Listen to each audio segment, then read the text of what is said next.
Sanibonani Dumelang, my name is Garabo Dynamite Nyalung with the leadership that led the leader to the leading leader. This is my first Q&A session. Welcome. This is part one, and I hope you enjoy. First question: when life gets tough, how do you keep going?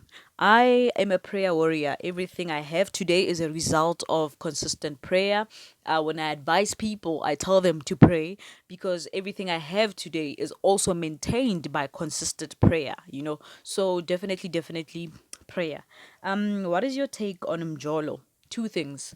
It takes two people to make it work. It takes two people who are equally invested to make it work. You do not mysteriously get each other. You do not miraculously be in sync with each other. It takes two people to meet each other halfway and make this thing work. You understand? The minute one party goes to the far end to reach the other party, then there's a problem. I think a lot of couples hide this from us. You do not magically get to a point where you guys are besties, because first of all, you are individuals. You have different minds, different hearts, different values.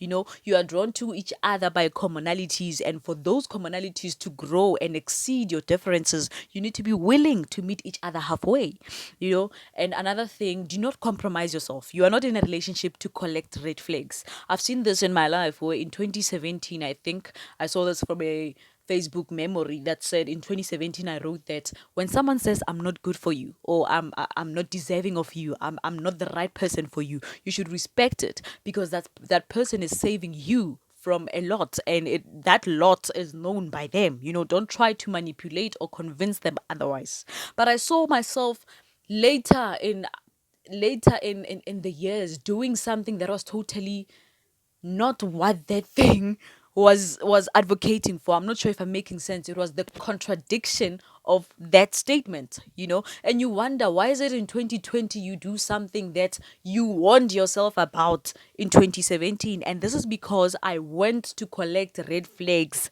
to a point where I moved away from that person. I totally shifted from that person so much that I couldn't recognize myself, like it was two different people. I'm not sure if I'm making sense. So you're not there to correct red flags. You see red flag number one, you address it. You check up on it, whether the person has corrected that thing. If not, you leave. You don't wait till red flag number 10, because at that time you would have been beyond recognition. You would have compromised yourself beyond recognition. So you're not in a relationship to collect red flags.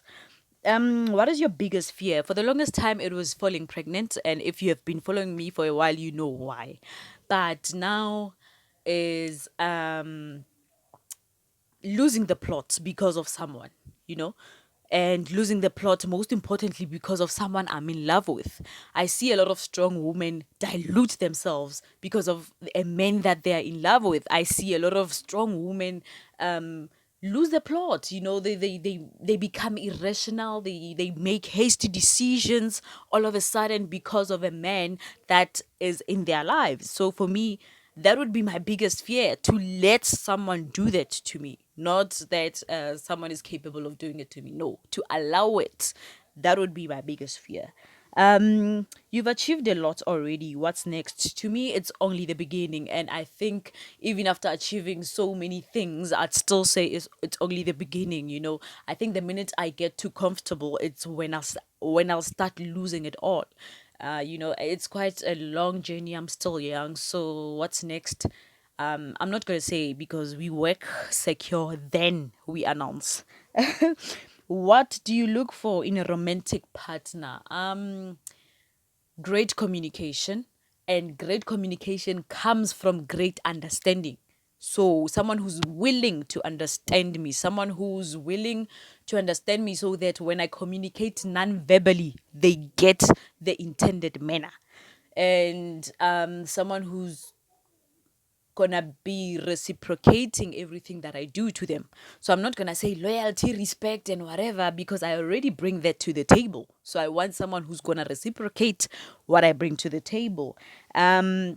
What else? Confidence, because I'm a very confident person myself. But as someone who's gonna be in a close relationship with me like that, there will be days where I don't feel like being confident. But if you fail to acknowledge the king in you, you will not be able to affirm the queen in me when I'm in my lowest, you know? And if you are insecure in yourself, you will transfer to me what is most natural to you when I'm in my low, you know? You will transfer your insecurities to me when I'm in my low, at a point where I expect you as a partner to come in, you know, to reaffirm me, to recharge me, to, you know, pump me, to put in some life in me. You won't be able to do that because you fail to see the life in you.